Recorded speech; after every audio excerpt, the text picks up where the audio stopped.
Tal y como les habíamos prometido, está con nosotros el prestigioso abogado Emanuel Esquia Guerrero, con quien vamos a hablar sobre diferentes temas, pero antes de darle la bienvenida, don Emanuel, bienvenido a su programa Verdades al Aire, mucho tiempo sin verle.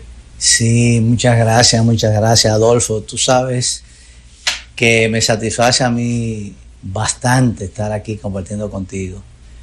Es una vieja amistad de larga data y aunque nos vemos así fuera de cámara, para mí es un placer estar aquí acompañándote. Gracias, para mí un placer y un honor.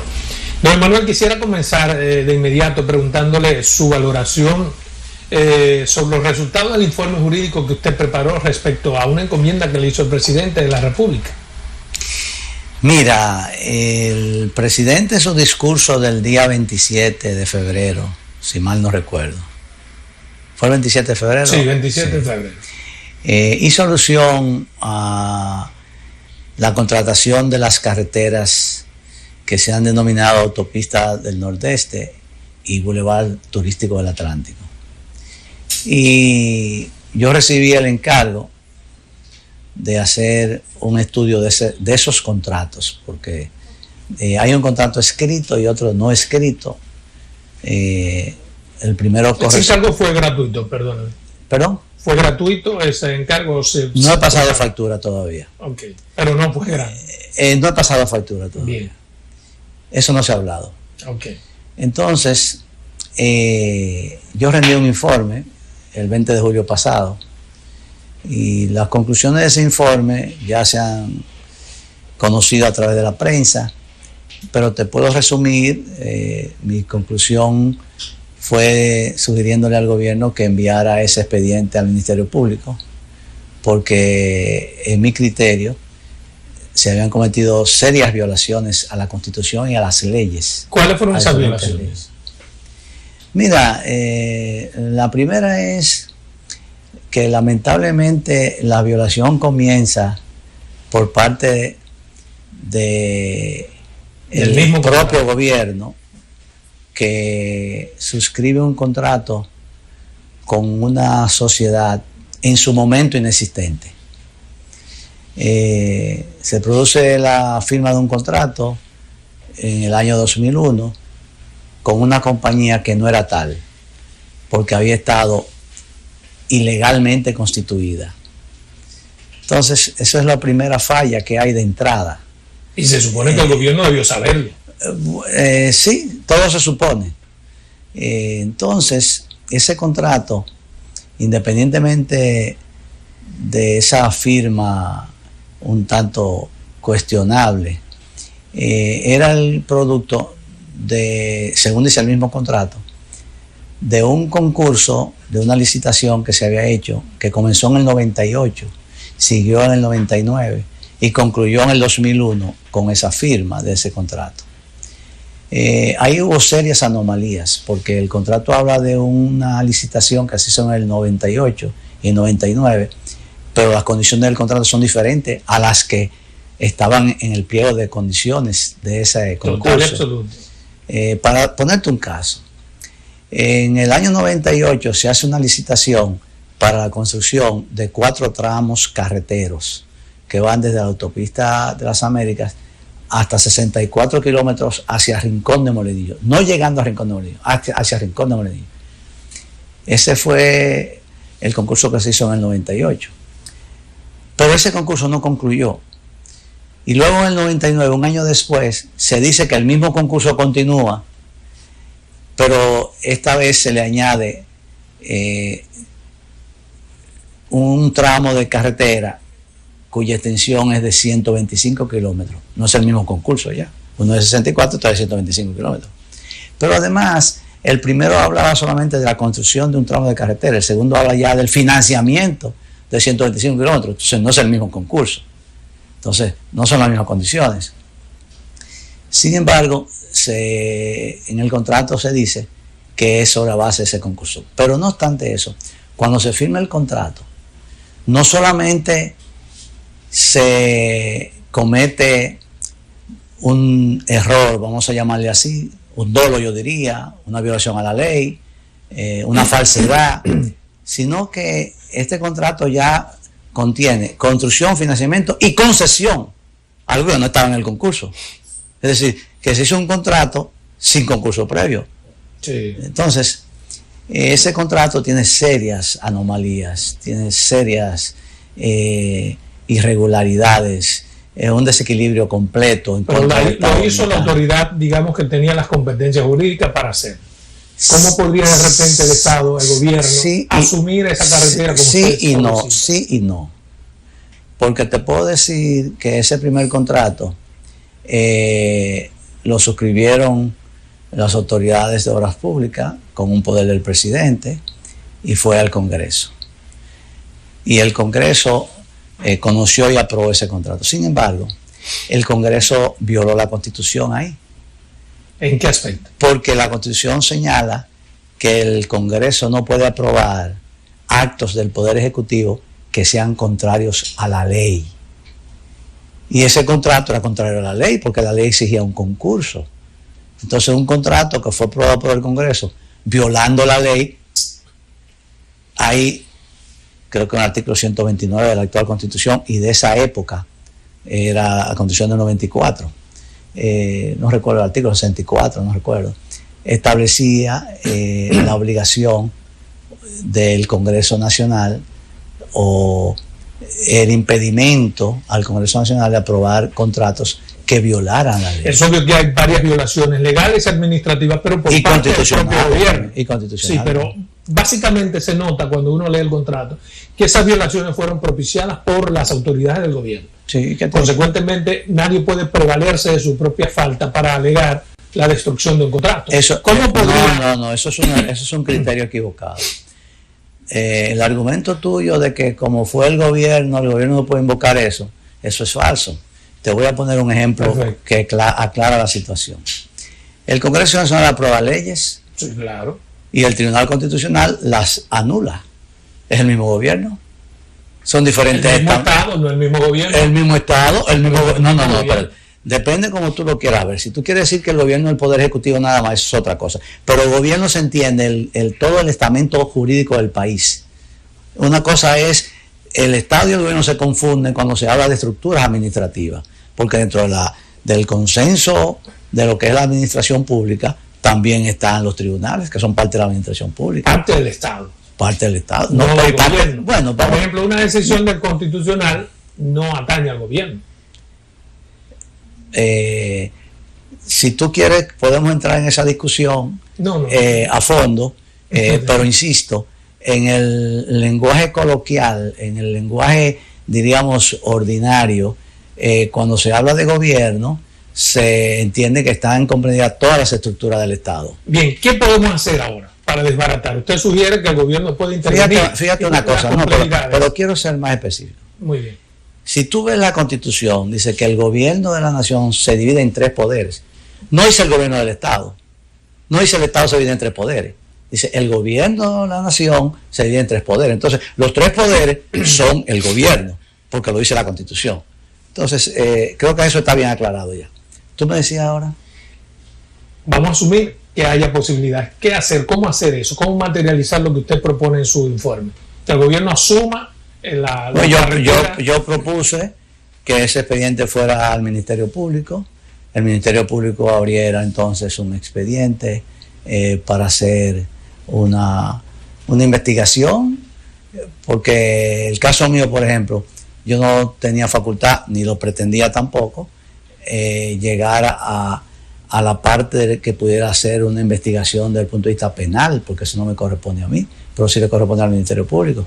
Entonces, un contrato... ¿Pero usted evidenció debilidades penales? Sí, evidencié debilidades penales, pero no me correspondía a mí claro, establecer responsable de esas debilidades penales. Un informe que no es vinculante. No, pero que esas debilidades penales le corresponden al Ministerio Público, si es que la hay. Yo mencioné, aduje y demostré violaciones legales, porque el informe que nosotros hicimos, es bueno señalar, que tiene 45 anexos, documentos firmados por las partes. Ahí no hay nada de invento.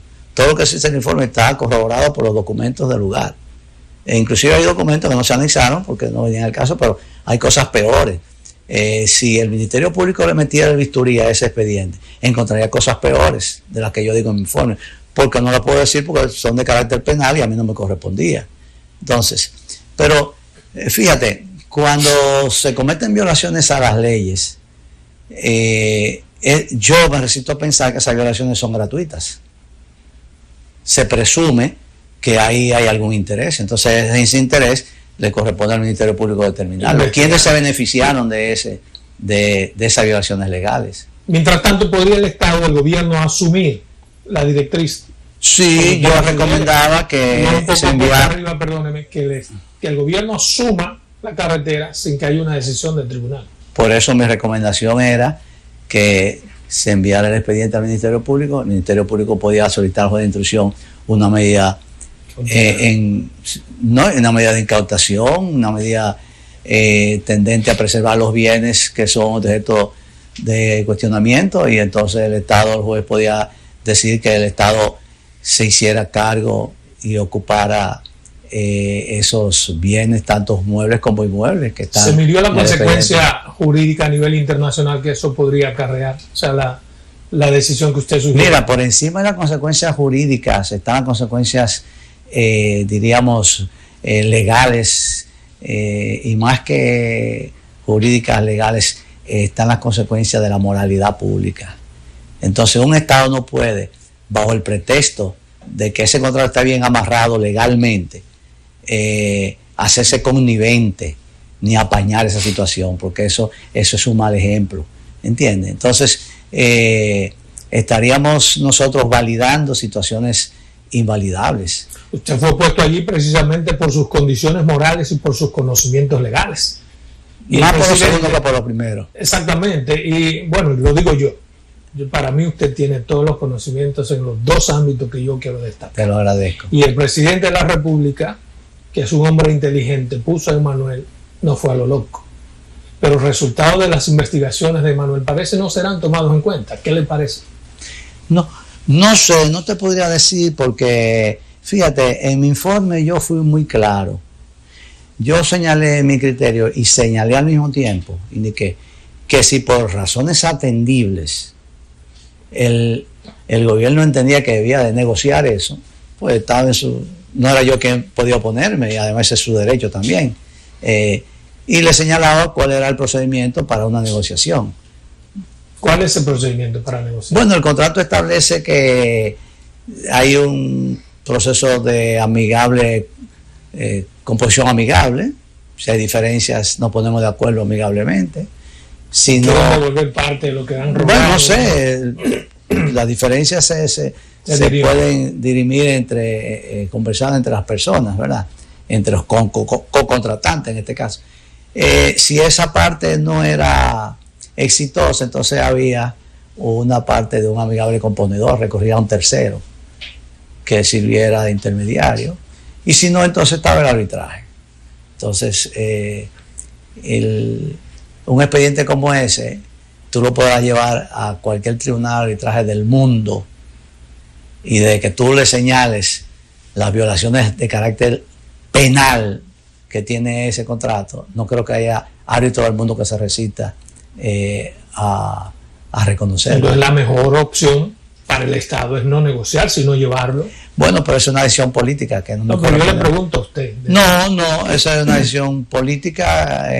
Los gobiernos tienen muchas alternativas, y hay muchas visiones. Como tú señalabas hace un momento, en qué medida al gobierno le interesaría, por ejemplo, entrar en una polémica de ese tipo. Y en un tribunal internacional. O arbitrajes. Pero en qué medida le convendría o no. Aquí hay gente que le tiene miedo al arbitraje porque la República ha perdido varios casos de arbitraje, pero es porque han sido infundados. Pero un caso como este, en el que manifiestamente se ha violado la Constitución, la ley, y además el Tribunal Penal pudiera determinar quiénes se beneficiaron de eso. Entonces, un caso como ¿y qué persona en el mundo, árbitro o no, podrá negar realidades como esa cuando se le presenten? ¿Hubo corrupción, a su entender? en el manejo de esos fondos? No, yo no diría que hubo corrupción. Yo sí digo ahí en el informe que hubo violaciones a la ley y que yo me resisto a pensar que esas corrupciones han sido graciosas. Es un criterio mío, que ahora no me corresponde a mí determinar si hay corrupción o no. Bueno, vámonos a una primera pausa comercial. Regresamos en 2 minutos con esta interesante entrevista con Emanuel Esquea Guerrero. Bien, continuamos con esta interesante entrevista con Emanuel Esquea Guerrero. Don Emanuel, hay otro tema que quiero tocar con usted y es la decisión que ha tomado el Tribunal Superior Administrativo respecto a la no construcción del aeropuerto de Bávaro. Tengo entendido que usted es abogado de una de las partes. Sí. ¿Qué le parece esta decisión que ha sido en contra de las pretensiones de su parte? Mira, yo soy un abogado de larga data. Yo me gradué en el 67. De allá para acá he corrido mucho. Y siempre me he ganado la vida como abogado. No sé hacer otra cosa. Si yo quisiera ser periodista fuera un fracaso, porque no lo sé hacer. En los tribunales uno gana y pierde instancias. Gana y pierde pleitos. Los pleitos en los tribunales tienen diferentes instancias. Round, como diríamos en el boxeo. Sí.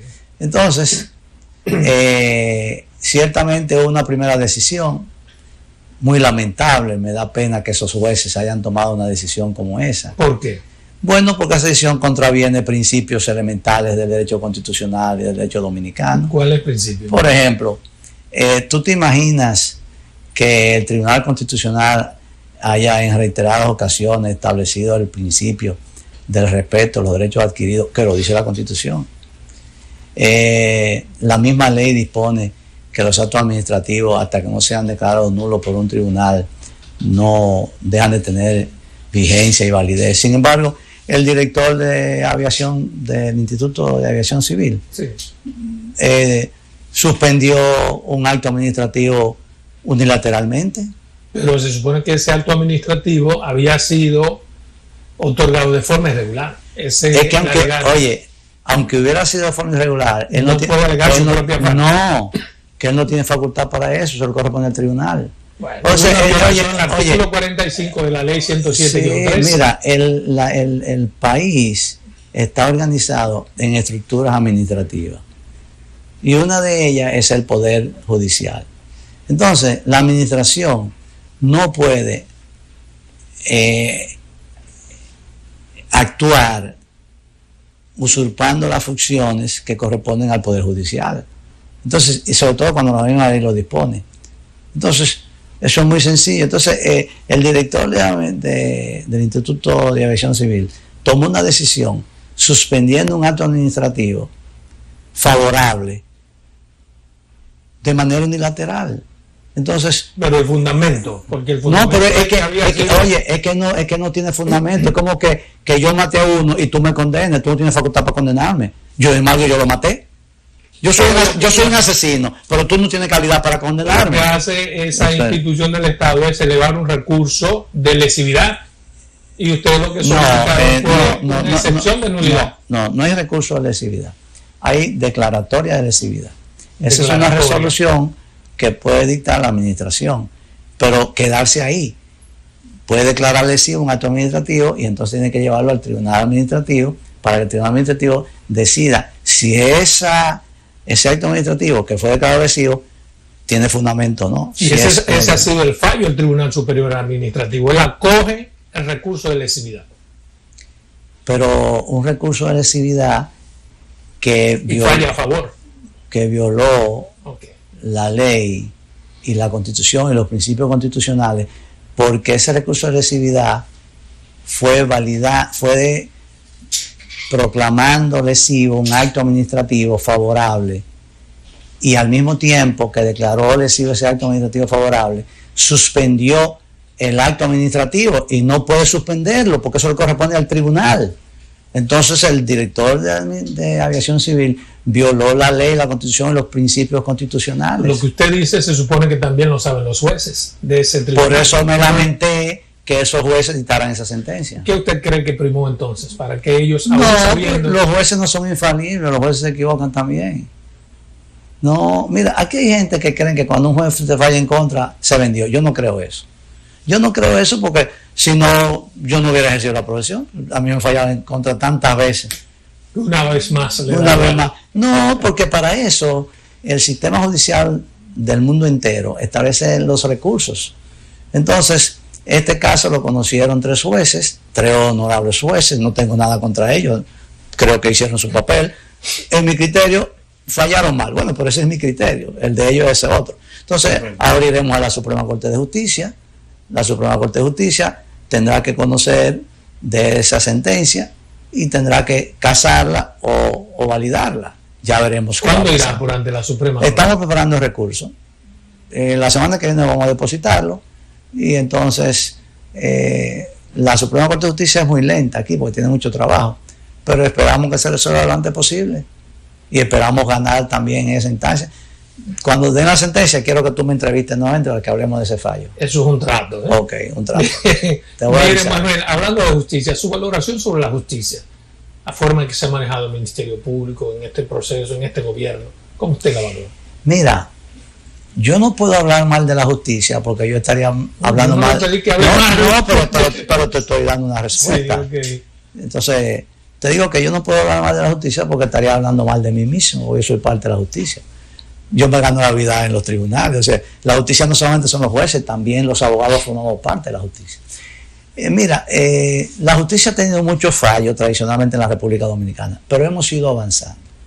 Lentamente, pero hemos ido avanzando. Por lo menos yo te puedo decir que en los más de 50 años que tengo ejerciendo la profesión, he visto los avances institucionales, de principio, legales. El Ministerio Público ha ido avanzando porque la ley del Ministerio Público creó un estamento bastante especializado con la escuela del Ministerio Público. ¿Se siente la independencia que buscan, que se busca? Sí, mira, yo creo que sí. Sobre todo te voy a decir lo siguiente.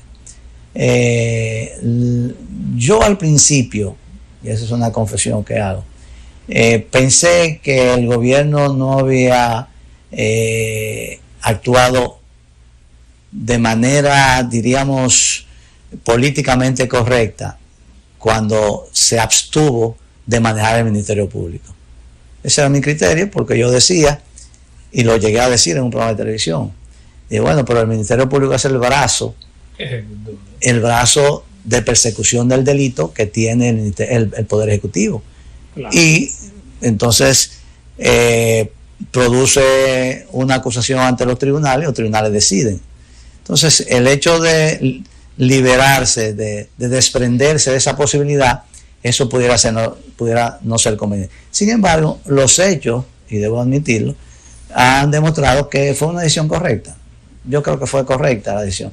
Imagínate tú que en todos estos casos de los presos que hay ahora, no fuera un Ministerio Público independiente, estuviera acabando con el gobierno, lo hubieran tumbado ya, hubiera el argumento ese de la persecución política. Entonces, yo creo que fue una decisión, diríamos, inteligente. Sin embargo, Luis pretende que esa decisión inteligente, que fue propia de un solo hombre, que es el presidente, no sea solo de él, y trata de una reforma constitucional para que cuando no esté Luis se siga ese mismo derrotero. ¿Te favorece modificación a la Constitución para eso? ¿Y cómo podríamos lograr eso? Una justicia independiente más allá de la voluntad. Mira, que en este caso es Luis Abinader. Mira, eso de que un hombre, eso no es culpa del presidente, eso es la Constitución que lo dice. La Constitución es la que dice que el presidente de la República designa al Procurador General de la República. Sí, pero usted sabe que si el presidente quiere meter la mano o si los presidentes meten la mente, en este caso está la determinada voluntad de Luis. No, pero es que no es que si la quiere, es que la Constitución le da esa facultad. Desde que tú nombras a un procurador, el procurador tiene que responder a ti. Yo me río cuando yo oigo a algunos expresidentes y algunos exprocuradores decir que actualmente hay un Ministerio Público independiente. Eso no es verdad. Es independiente porque el presidente quiso que fuera independiente. Pero estatutariamente, legalmente no es independiente. Claro. Porque el presidente lo puede quitar mañana.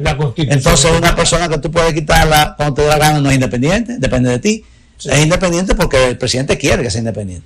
Entonces, la idea de la reforma constitucional que yo he visto en la prensa es la de, entre otras cosas, establecer la posibilidad de que el Ministerio Público no sea designado por el presidente. Yo no estoy en contra de eso. Yo creo que el Consejo Nacional de la Magistratura pudiera designar al procurador, así como designar al presidente de la Suprema. ¿El Consejo Nacional de la Magistratura? Sí, pudiera designar al procurador, así como designa a los jueces de la Suprema. Si queremos incluso cambiar la composición del Consejo. No, pero eso es Nacional. otra cosa. Yo he hablado del Consejo como tal, yo no hablo de su composición. Yo no he dicho que es Juan y Pedro. El Consejo, la estructura, la institución. Cambiar la estructura, a eso me refiero, doctor. No, pero yo hablo del Consejo como concepto. No importa cómo esté constituido. Está hablando del Consejo. Entonces, el Consejo que existe, independientemente de sus miembros, porque es un ente constitucional, pudiera tener entre sus atribuciones nombrar al Procurador de la República. Yo no veo por qué no. Eso garantizaría independencia, que lo nombre el Consejo. Mira, si el Consejo es elegido de la forma en que elegimos el Consejo. Mira, la independencia es algo que se garantiza de dos formas. Primero, porque el presidente que haya no ejerza presión. Y segundo, porque el titular acepte o no la presión. Porque déjame decirte una cosa. Aquí ha habido presidente de la Suprema Corte de Justicia nombrado por Balaguer que no aceptaban las instrucciones de Balaguer. Ruiz Tejada, por ejemplo. Entonces, eso depende de la persona. Cuando yo veo que se habla de que jueces independientes, eso depende. Hay jueces que son tan independientes que contradicen a sus superiores, y hay jueces que son tan independientes que dependen de un diputadito de provincia. O sea, hay quienes les gusta ser serviles y hay quienes se resisten a ser serviles.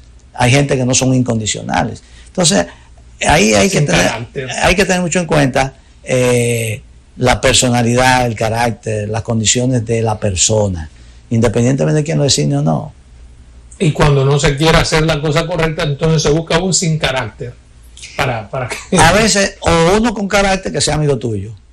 Porque eso pasa. Hay gente con carácter que son amigos tuyos, todo te lo pone. Yo me río, honestamente.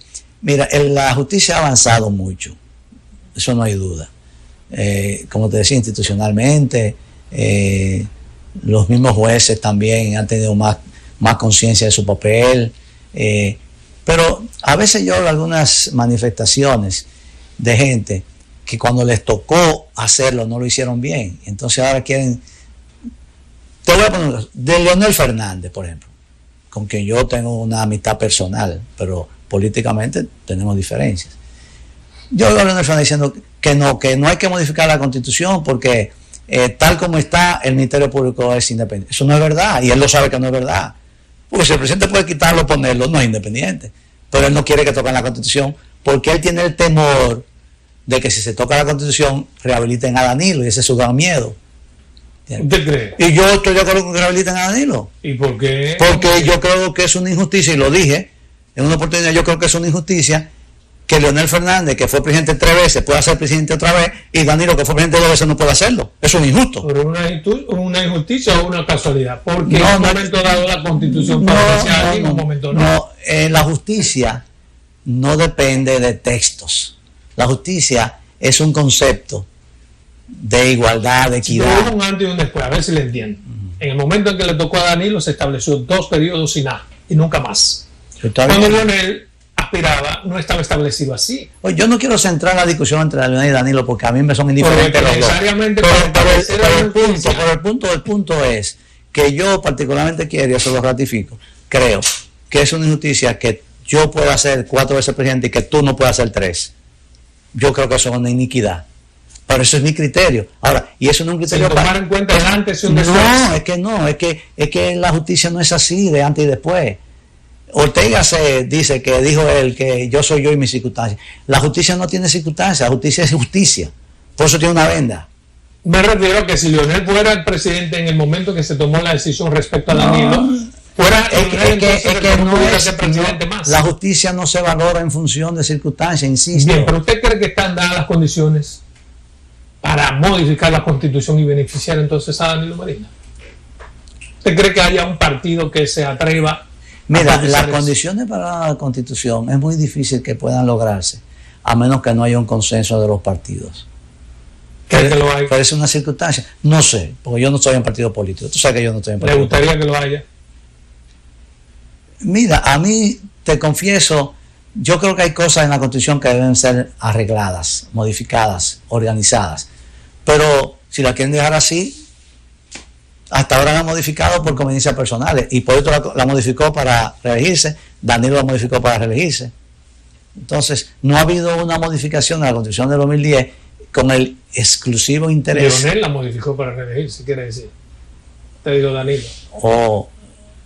Bueno, Leonel, Hipólito la modificó y Leonel también fue. Sí. Bueno, pues, o Leonel o Danilo. Te digo, estoy tan poco pendiente de ellos. Que no. Vamos a una segunda pausa comercial. Regresamos con esta interesante entrevista con Manuel. Siempre es una cantera de conocimiento conversar con él. De las circunstancias. Acuérdate que la reforma constitucional que hizo Leonel y Miguel Vargas, que tú mencionaste hace un momento, que permitió a Leonel reelegirse, ¿verdad? Porque quitó el nunca más que Peña Gómez estableció. Esa reforma fue en una coyuntura política y se pusieron de acuerdo dos partidos. El PRD hizo causa común ahí con el PLD. En esta oportunidad no sé cuáles partidos están de acuerdo con la reforma constitucional, no sé. Me imagino que el PLD estaría de acuerdo siempre cuando le digan que van a rehabilitar a Danilo. Su criterio, ¿hay condiciones? Deberíamos. No es que las condiciones se van a presentar o no en su momento, todo depende. Las condiciones no, quizás no están dadas ahora, pues se pueden dar, o quizás están dadas ahora y después puede desaparecer después. Sobre los puntos que el presidente hace todos los esfuerzos para que la sociedad la ayude a modificar. Bueno, yo decía que yo no tengo inconveniente con esa reforma del Ministerio Público. No, creo que sería un paso interesante. Yo creo en un Ministerio Público independiente, yo creo en eso. Pero para eso habría que modificar la Constitución. Entonces, hay otro tipo de reformas que están en el Consejo Económico Social.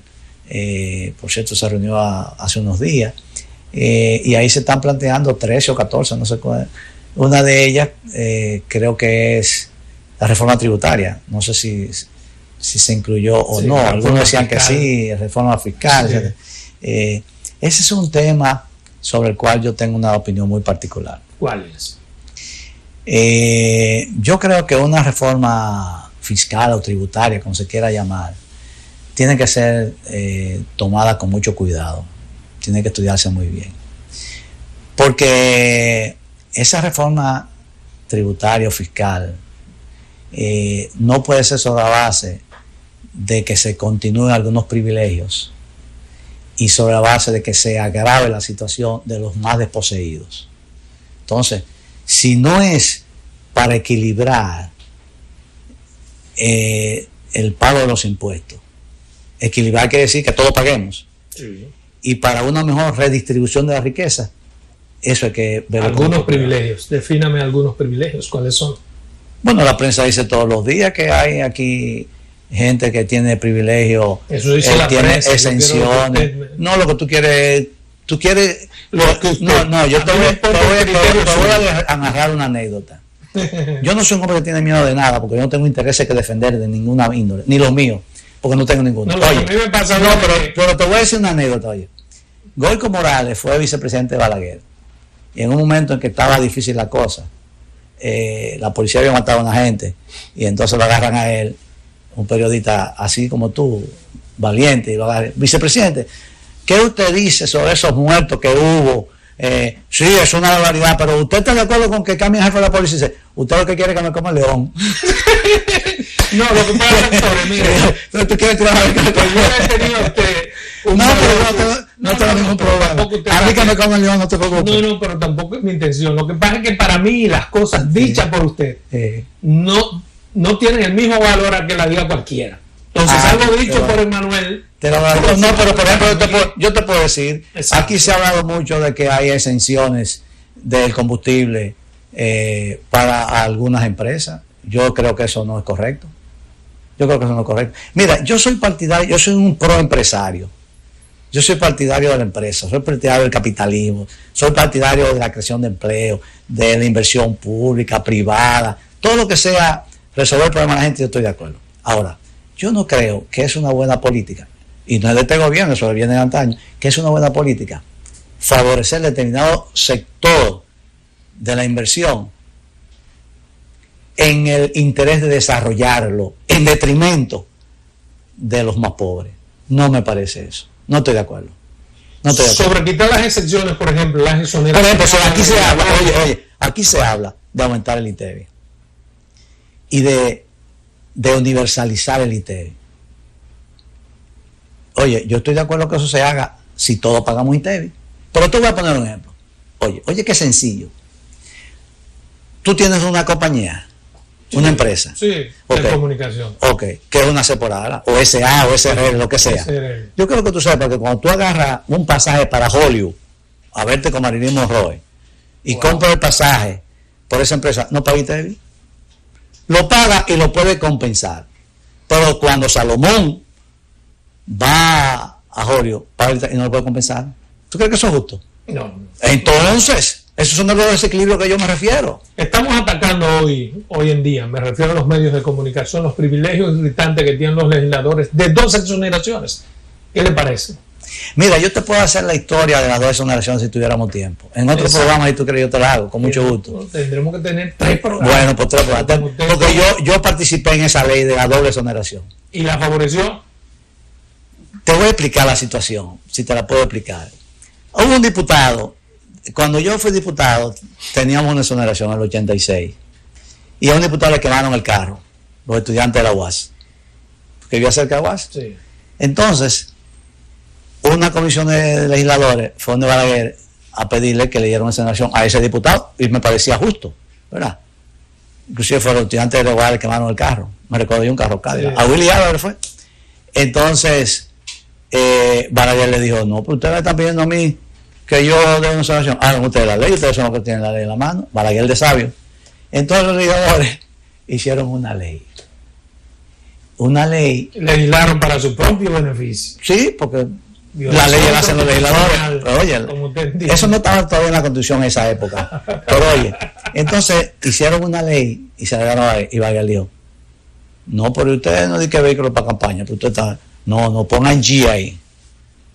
Te va a decir G o camioneta. ¿Y qué pasa? Que la ley se aprobó como G o camioneta, de que era de que pase campaña. Pero ya el asunto era que le iban a dar la segunda habilidad y todos los otros iban a tener una segunda. Una primera. Una segunda, porque a él le iban a dar una segunda también. A él le habían dado la primera y le iban a dar la segunda. Y no solamente a todos, no a todos, lo universalizaron. Okay. Entonces, en la aduana, el concepto de G y Jeepeta era lo mismo. Todos los legisladores comenzaron a traer Jeepeta. Okay. Que es un vehículo de... Deberíamos quitarla, esos tiempos cambiaron. Mira, te voy a decir una cosa. Alguien decía ayer que la exención a los legisladores debería quitarse, pero si, o esta mañana lo vi, no recuerdo cuándo, pero si el Estado está en disposición de darle a cada legislador un carro y mantenérselo. Entonces, como contrapartida, la solución, eso fue de Balaguer, la solución fue darle a los legisladores una exoneración de un vehículo a cambio de que el Estado no le diera un vehículo. Exacto. ¿Y cuál es el argumento? Oye, el argumento es el siguiente. Pero si a un director general que ni siquiera es ministro, a un director y a un ayudante del director le dan un carro con un chofer, oye, ¿por qué a un legislador no? Le asignan. Le asignan. Al legislador no le asignan, se le da. Pero por favor, oye, le dan un carro, un vehículo con un chofer de gasolina. Sí. Entonces los legisladores decían, bueno, para nosotros denos eso también, pero al Estado les resultaba más costoso. Okay. Entonces la solución fue darle una exoneración para que ellos compren su vehículo y ellos entonces compraran su gasolina. Esa fue la solución en ese momento de Balaguer. Ahora, con eso yo estoy de acuerdo. ¿Con qué? Con que le den una exoneración al legislador, una exoneración. Una exoneración. Con la condición de que no la pueda vender. Porque tú sabes lo que ha pasado.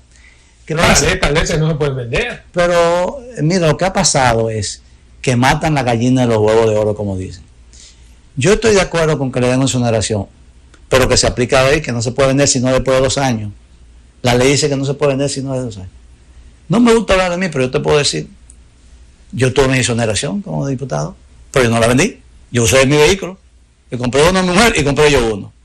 Entonces, tan sencillo como eso. limitada la exoneración, porque ¿por qué tiene que traer un legislador un Lamborghini? Exacto. No, yo compré un Mercedes Phantom. No, yo compré una Jeepetica Pathfinder, Nissan, y un carro Volvo de 4 cilindros que yo tenía pequeño. Doctor, su valoración sobre esto, bueno, todos estos apretos en contra del Congreso también, narcotráfico, los tentáculos en el Congreso Nacional, legisladores. ¿Qué hacer para evitar todo esto?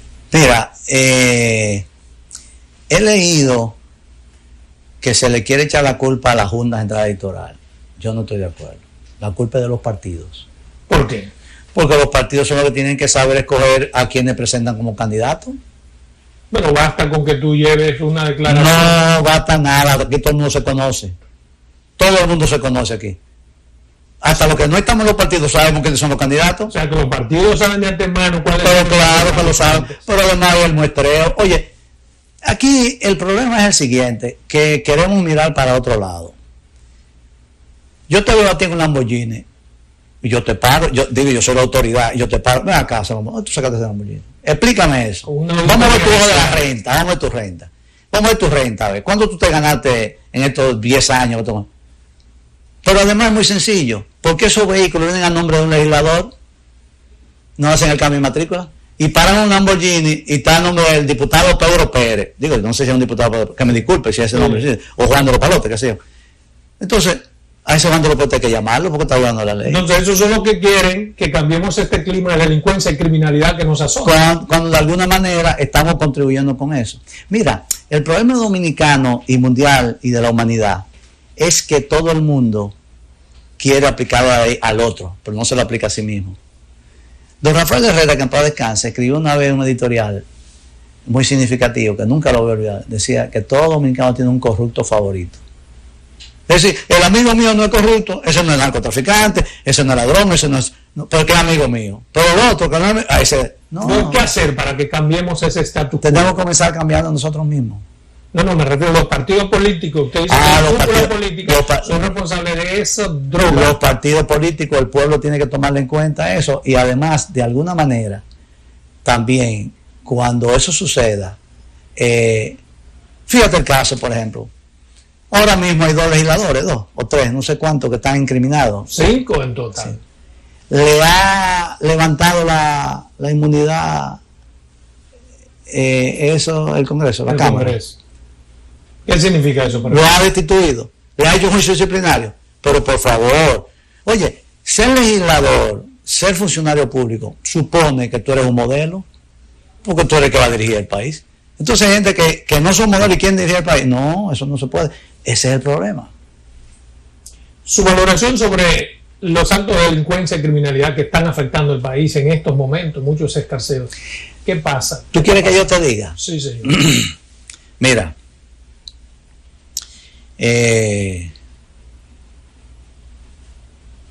por fortuna yo no soy presidente, por fortuna.